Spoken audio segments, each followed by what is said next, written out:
Welcome to my vlog. Another vlog na naman tayo makareels. For today's video, magluto kita para sa atong panihapon.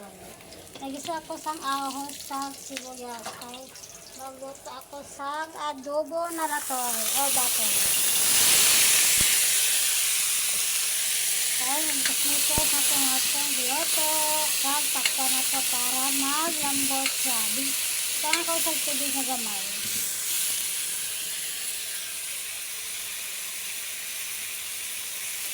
Nato ang atong giluto na ulam para sa gabi.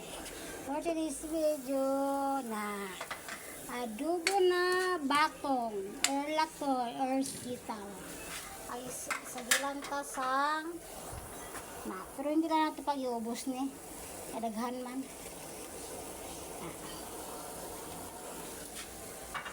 Karon nato naman nato nga mahumok ang atong giluto. Atong giluto kay sure gid ko naluto na gini siya. Naluto na siya. Sa piginahulat na to, ready to eat na tayo para sa atong panihapon.